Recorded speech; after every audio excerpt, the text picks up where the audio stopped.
చరణ్ కౌశిక్ యాదవ్ ఉన్నారు నాతో పాటు, టీపీసీసీ జనరల్ సెక్రటరీ. నా నమస్తే ఉందా? నమస్తే. గుంపు మేస్త్రి అంట ముఖ్యమంత్రి రేవంత్ రెడ్డిని పట్టుకొని కేటీఆర్ అంటున్నాడు. ఎట్లా చూస్తారు వ్యాఖ్యల్ని, ఏం చెప్తారు? అంటే కేటీఆర్ గారు అహంకారపూరితంగా ఇంకా తెలంగాణ రాష్ట్రంలో మేమే అధికారం ఉన్నాం అనే దాని నుంచి ఇంకా బయటికి రాలే కేటీఆర్ గారు. గుంపు మేస్త్రి అని అంటే ఏంది? మేస్త్రి అంటే నిర్మాణం చేసేవాడు, నిర్మాణం చేపించేవాడు. తెలంగాణ రాష్ట్రం విధ్వంసమైంది కాబట్టి ఈ ప్రత్యేక పరిస్థితిని బయటపడేసే వ్యక్తే రేవంత్ రెడ్డి గారు అని చెప్పేసి నిన్న చాలా స్పష్టంగా, మేస్త్రి అంటే విధ్వంసం నుంచి కావచ్చు, ఆర్థిక సంక్షోభం నుంచి కావచ్చు, మీరు చేసిన అప్పుల నుంచి కావచ్చు, మీరు చేసినటువంటి అవినీతి విషయం నుంచి కావచ్చు, ఈ రాష్ట్రాన్ని పడేసే వ్యక్తి రేవంత్ రెడ్డి గారు అనేది చాలా స్పష్టం. దానికి నేను మేస్త్రిగా వ్యవహరిస్తానని చెప్పేసి నిన్న రేవంత్ రెడ్డి గారు చెప్పారు. అదే కాకుండా తెలంగాణ రాష్ట్రంలో కేసీఆర్ గారికి, ఇంకా కేసీఆర్ గారైనా కేటీఆర్ గారైనా, మొన్న కేటీఆర్ గారు చాలా స్పష్టంగా మాట్లాడింది కదా, కేసీఆర్ గారు ముఖ్యమంత్రి అయితే ఎట్లా ముఖ్యమంత్రి అవుతాడు?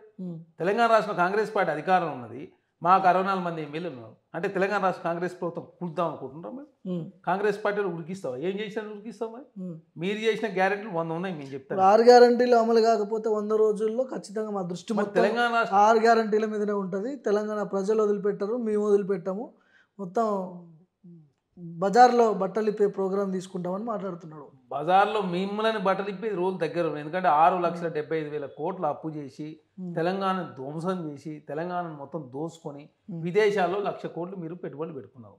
అదే కాకుండా తీసుకొచ్చిన అప్పులు ప్రాపర్ వేలో ఉపయోగించలేదు. కాళేశ్వరంలో పెద్ద ఎత్తున 1,00,000 కోట్ల రూపాయలు ఖర్చు పెట్టి దాదాపు 10,000 కోట్ల రూపాయలు అక్కడ మింగిరు. మిషన్ భగీరథలో మింగిరు, మిషన్ కాకతీయని మింగిరు, అదేవిధంగా పాలమూరు రంగారెడ్డి పథకంలో మింగిరు, సీతారామ ప్రాజెక్టులు మింగిరు మీరే.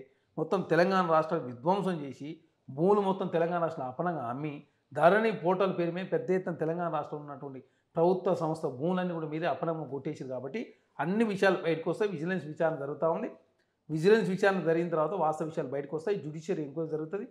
జ్యుడిషియరీ ఎంక్వైరీ చేసిన తర్వాత ఖచ్చితంగా కేసీఆర్ కుటుంబం కావచ్చు, కల్వకుంట్ల కుటుంబం, తెలంగాణ రాష్ట్రంలో ప్రజలతో కూడా చీదరించుకు దగ్గరలో ఉన్నాయి. కాబట్టి కాంగ్రెస్ పార్టీ ఇట్లాంటి విమర్శలు చేసి రేపు జరగబోయే పార్లమెంట్ ఎలక్షన్లో 1-2 పార్లమెంట్ స్థానాలు గెలుస్తాయని చెప్పేసి కాంగ్రెస్ పార్టీ విమర్శలు చేస్తూ ఉన్నారు తప్ప వారి చిత్తశుద్ధి లేదని చాలా స్పష్టంగా కనబడతాం. గతంలో వీళ్ళ అధికారంలో ఉన్నప్పుడు, కేసీఆర్ ముఖ్యమంత్రిగా ఉన్నప్పుడు కుర్ర సత్యనారాయణ కావచ్చు, దాసోజు శ్రవణ్, వీళ్ళిద్దరి ఎమ్మెల్యే కోటాలో, గవర్నర్ కోటాలో ఎమ్మెల్సీ పదవులను పెండింగ్లో పెట్టారు. సో రిజెక్ట్ చేసారు మొత్తానికి గవర్నర్. ఇప్పుడు ఉన్నటువంటి పొలిటికల్ లీడర్గా ఉన్నాడు, ఒక పార్టీ అధ్యక్షుడిగా ఉన్నాడు కోదండరామ్ గారు. ఆయనకి ఎట్లా ఇస్తారు? అక్కడ ఎందుకు ఇవ్వలేదు మాకు, అప్పుడు ఇప్పుడు ఎందుకు ఇచ్చిర్రు? రేవంత్ రెడ్డి కావాలనే చేస్తున్నాడు అని మాట్లాడుతున్నాడు. ఇప్పుడు గవర్నర్ గారికి విచక్షణ అధికారం ఉంది. మరి గతంలో మధుసూదనాచారి ఏ పార్టీలో ఉన్నాడు? మధుసూదనాచారి గారు ఎక్స్ఎమ్మెల్యేగా స్పీకర్గా పనిచేసి మరి వారిది ఎట్లా గవర్నర్ కోటాలో ఇచ్చిండు? బసవరాజు సార్ ఏ పార్టీలో ఉండి కాంగ్రెస్ ప్రభుత్వంలో మంత్రిగా పనిచేసి వారిని ఎట్లా గవర్నర్ కోటాలు తీసుకుంది గతంలో? అంటే మీరు చేసే సంసారం మీరు వాళ్ళు చేసే వ్యభిచారం ఏందా? నోరు మంచిదైతే ఊరు మంచిదైతే వాళ్ళని ఎందుకు తీసుకోలేదు? దాసోజు శ్రవణ్ ఉద్యమకారుడు అంట. ఆనాడు ప్రత్యేక పరిస్థితిలో భారతీయ జనతా పార్టీ, టీఆర్ఎస్ పార్టీ వేరు అనే దానిలో భాగంగా దాసోజు శ్రవణ్ కుమార్ గారిని కుర్ర సత్యనారాయణ బలి చేసింది కేసీఆర్ గారు. అహంకారపూరితంగా 9 సంవత్సరాల కాలం పాటు అన్ని బిల్లకు మీరే మద్దతు ఇచ్చి సడన్గా భారతీయ జనతా పార్టీతో కలిసి ఉండడం మూలంగా తెలంగాణ రాష్ట్రంలో మైనార్టీ ఓట్లు పోతాయని చెప్పి గ్రహించి భారతీయ జనతా పార్టీ వేరు మేము వేరనే దానిలో భాగంగా గవర్నర్ గారితో కూడా మాకు తగాదా ఉంది, గవర్నర్ గారు భారతీయ జనతా పార్టీ నియమించిన వ్యక్తి కాబట్టి తగాదా ఉందని చెప్పి దానిలో భాగంగా డ్రామాలో భాగంగా వారిని ఎమ్మెల్సీ రాకుండా చేసింది కేసీఆర్ గారే. ఆమె గవర్నర్ గారు కూడా ఏమనగలే, ఏ కోటాల పంపినో క్లారిఫికేషన్ ఏం చెప్పడం జరిగింది. ఆమెకు ప్రోటోకాల్ ఇవ్వకుండా ఆమెను అవమానించింది మీరే, మీరు డ్రామాలు ఆడింది మీరే. నార్మల్గా పొలిటికల్ అంటే రాజకీయాలకు అతీతంగా గవర్నర్ కోటాలో ఎమ్మెల్సీ పదవులు ఇవ్వాలి కదా. ఈయన ఒక పార్టీ అధ్యక్షుడు, ఎన్నికల్లో కూడా పోటీ చేసిండు కోదండరామ్. సో ఎట్లా తీసుకున్నారు? ఏ ఈక్వేషన్స్ ద్వారా తీసుకున్నారు? అంటే పొలిటికల్ అనేది సోషల్ సర్వీస్ అనేది తీసుకోవచ్చని ఉంది. గవర్నర్ కోటలు కావచ్చు, రాష్ట్రపతి, మీరు రాష్ట్రపతి గారు నామినేట్ చేసే రాజ్యసభలు కూడా 10 ఉన్నాయి. ఆ 10లో భారతీయ జనతా పార్టీ నుంచి ఉన్న వ్యక్తి పనిచేసిన వ్యక్తులకి ఇచ్చారు. అక్కడ రాష్ట్రపతి గారు అక్కడ నామినేట్ చేశారు.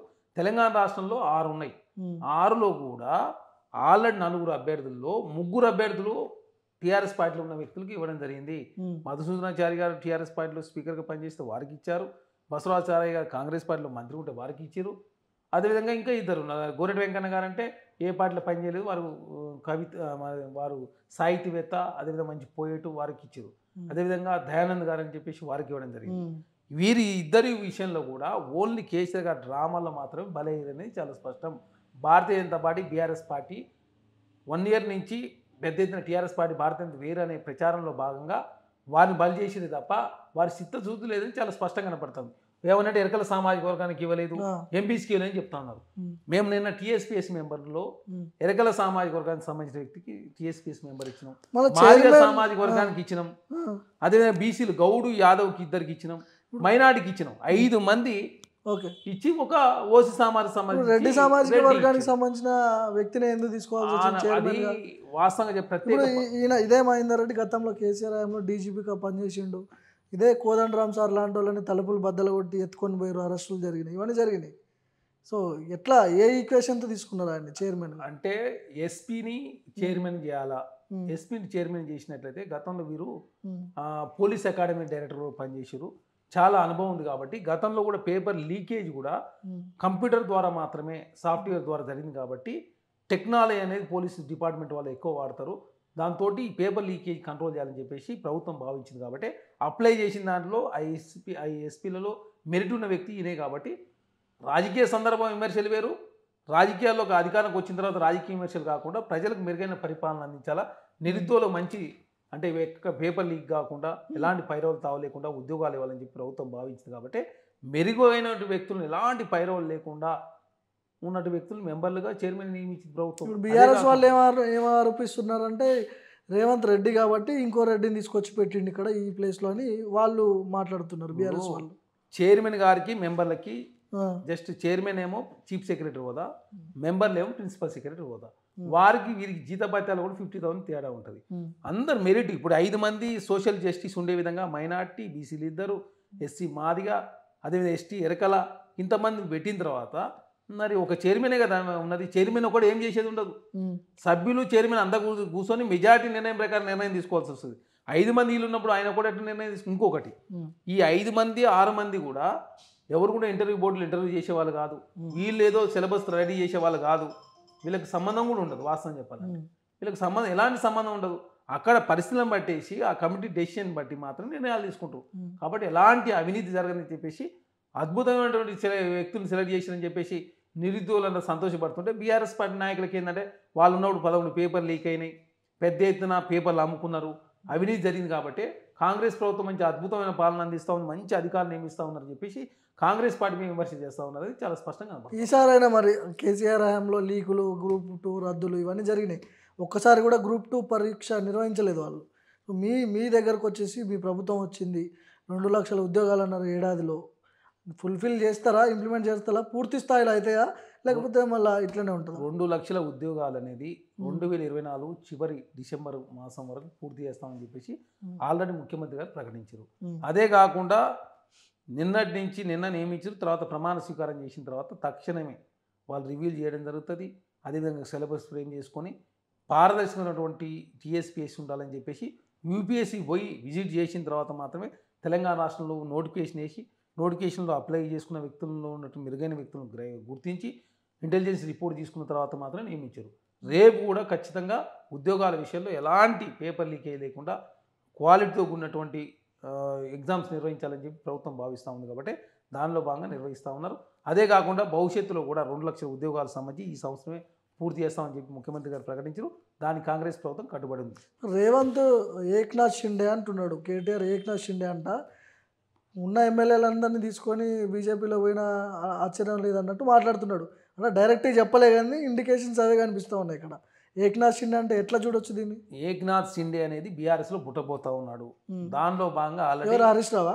మరి హరీష్ రావు గారు ఏక్నాథ్ షిండే ఏది? హరీష్ రావు గారు కదా, హరీష్ రావు గారు ఏక్నాథ్ షిండే అవుతా ఉన్నాడు.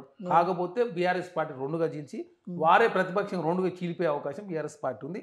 ఆఫ్టర్ పార్లమెంట్ ఎలక్షన్లో బీఆర్ఎస్ పార్టీ 2గా చీలిపోతా ఉంది. సింగిల్ డిజిట్కే పరిమితం అవుతుంది బీఆర్ఎస్ పార్టీ. ఎందుకంటే 2019 ఎలక్షన్లు వేరు, 2014 ఎలక్షన్ ఎంపీ ఎలక్షన్లు వేరు. 2014 అంటే టీఆర్ఎస్ పార్టీ అప్పుడు ఉద్యమం, కాంగ్రెస్ పార్టీ 10 సంవత్సరాల కాలం అధికారం ఉంది కాబట్టి అప్పుడు కాంగ్రెస్ పార్టీ వ్యతిరేకతతో 14 అధికారానికి వచ్చారు. అప్పుడు దాదాపు 12 పార్లమెంట్ స్థానాలు గెలిచారు. తర్వాత 2019లో జరిగిన పార్లమెంట్ ఎలక్షన్లో కేసీఆర్ గారు ఇక్కడ అధికారం ఉన్నాడు, కాంగ్రెస్ పార్టీ ఉన్నది, భారతీయ జనతా పార్టీ కేంద్ర అధికారం ఉన్నాడు, ముక్కోన పోటీ జరిగింది. కానీ ఇప్పుడు కేసీఆర్ గారు తెలంగాణ రాష్ట్రంలో అధికారం లేడు, అదేవిధంగా భారతీయ జనతా పార్టీ కేంద్రంలో అధికారం ఉంది. భారతీయ జనతా పార్టీ కాంగ్రెస్ పార్టీ మధ్య పోటీ జరగబోతోంది. బీఆర్ఎస్ పార్టీ నామమాత్రం మిగిలిపోతుంది, సింగిల్ డీట్కే పరిమితం అవుతుంది. ఆఫ్టర్ పార్లమెంట్ ఎలక్షన్ తర్వాత బీఆర్ఎస్ పార్టీ రెండుగా చీలిపోయి అందు నుంచే ఏకనాథ్ షిండే పుడతా ఉన్నాడు. కాబట్టి ఆ పుట్టే వ్యక్తిని అనలేక కాంగ్రెస్ పార్టీని అంటా ఉన్నారు. రేవంత్ రెడ్డి గారికి ఆల్రెడీ ముఖ్యమంత్రి, కాంగ్రెస్ పార్టీ అధ్యక్షులు, ఆయనకి ఏమవసరం బీజేపీ పోవాల్సిన అవసరం ఏమవసరం? కాంగ్రెస్ పార్టీలో వారు వర్కింగ్ ప్రెసిడెంట్ చేసిండు, వారే కాంగ్రెస్ పార్టీని అధికారం తీసుకొచ్చి వారు ముఖ్యమంత్రి కొనసాగుతూ ఉన్నారు. తెలంగాణ రాష్ట్రంలో 12 మంది మంత్రులు, చాలా అనుభవం ఉన్నటువంటి మంత్రులు ఉన్నారు. తెలంగాణ రాష్ట్రంలో ఆర్థిక సంక్షోభం నుంచి బయటపడేది మేమే అని చెప్పేసి వాళ్ళు మంచిగా పెద్ద ఎత్తున రోజు 18 గంటలు కష్టపడతా ఉన్నారు. ఇప్పుడు కాంగ్రెస్ పార్టీలో చాలామంది ఎమ్మెల్యేలు వస్తానికి రెడీ ఉన్నారు. తను మరి కాంగ్రెస్ పార్టీకి వస్తాను రెడీ ఉన్నప్పుడు ఎందుకు భారతీయ జనతా పార్టీ పోతాడు అంటే, బీఆర్ఎస్ పార్టీ రెండుగా చీలిపోయి అవకాశం ఉంది కాబట్టి ఒక చీలేపాయ మరి ఎడిపోతుందో అర్థం కాక కాంగ్రెస్ పార్టీ మీద కేటీఆర్ గారు ఏకనాథ్ షిండే అని ఇంకోటి అని చెప్పి ప్రచారం చేస్తారు. మీరు ముఖ్యంగా కాంగ్రెస్ పార్టీ బీజేపీ ఒకటే, వాళ్ళు పైన మాత్రమే తిట్టుకుంటారు, పబ్లిక్ ముందు మాత్రమే తిట్టుకుంటారు, లోపల ఇద్దరు ఒకటే. రేవంత్ పోయి అదానితో అలయబలయ చేసుకుంటాడు, ఇవన్నీ జరుగుతున్నాయి. రాహుల్ ఏమో అదానికి వ్యతిరేకంగా మాట్లాడతారు, గతంలో మోడీ తీసుకుపోయే ఆస్తులన్నీ అదాని దగ్గర కట్టబెడుతున్నాడని రాహుల్ మాట్లాడిండు. వీళ్ళంతా ఒకటే బ్యాచ్ అన్నట్టుగా మాట్లాడుతున్నారు కేటీఆర్. ఇప్పుడు 9 సంవత్సరాల కాలం పాటు భారతీయ జనతా పార్టీ తెచ్చిన బిల్లులు అన్నిటికీ మద్దతు ఇచ్చింది టీఆర్ఎస్ పార్టీ. త్రిపుల్ తలాక్ కావచ్చు, 370D కావచ్చు, రాష్ట్రపతి కావచ్చు, ఉపరాష్ట్రపతి కావచ్చు, రాజ్యసభ వైస్ చైర్మన్ కావచ్చు, రైతు నల్ల చట్టాలు కావచ్చు, డిమానిటేషన్ కావచ్చు, త్రిపుల్ తలాక్ బిల్లు కావచ్చు, అన్నిటికీ మద్దతు ఇచ్చింది టీఆర్ఎస్ పార్టీ కదా. తెలంగాణ రాష్ట్రంలో డబుల్ ఇంజన్ సర్కార్ అప్పుడు ఉంది కదా, కేంద్రంలో భారతీయ జనతా పార్టీ, తెలంగాణ రాష్ట్రంలో కేసీఆర్ గారు 9 సంవత్సరాలు 9 సంవత్సరాల కాలం మద్దతు ఇచ్చింది మీరే కదా. మీరు బీఆర్ఎస్ పార్టీ ఒకటి, బీఆర్ఎస్ పార్టీ భారతీయ జనతా పార్టీ ఒకటైతే చాలా స్పష్టం. కాంగ్రెస్ పార్టీ భారతీయ జనతా పార్టీ తోటి దేశవ్యాప్తంగా మేము కొట్లాడుతూ ఉన్నాం. 53 స్థానాలు మేము కాంగ్రెస్ పార్టీ గెలిచింది జాతీయ స్థాయిలో, 202 స్థానాలు సెకండ్ ఉన్నాం.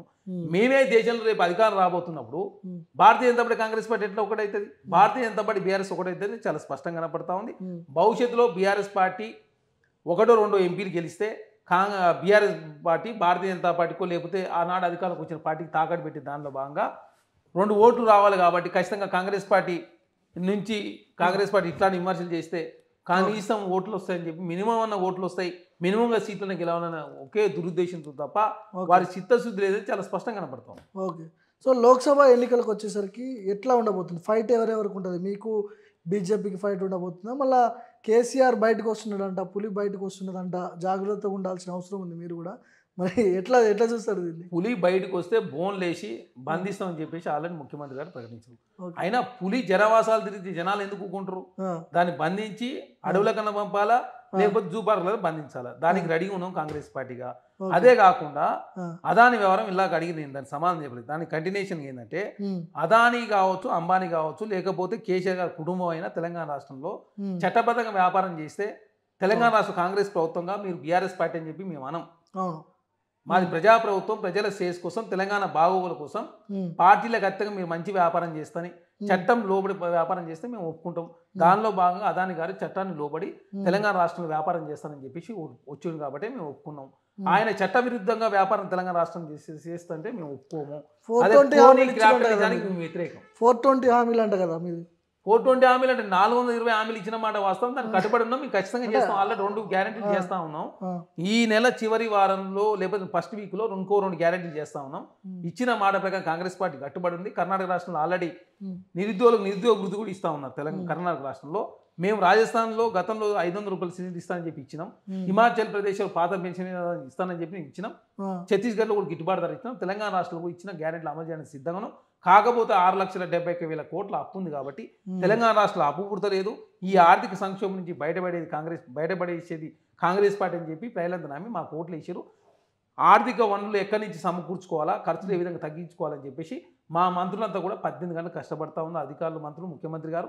కాబట్టి ఈ సంక్షోభం నుంచి బయటపడేసి చెప్పిన గ్యారెంటీలు అన్నీ కూడా అమలు చేసే దానిలో భాగంగా కాంగ్రెస్ ప్రభుత్వం ముందుకు పోతుందని చాలా స్పష్టం. ఒక్క నిమిషం మీకు ఒక బయట వినిపించే ప్రయత్నం చేస్తాను నేను.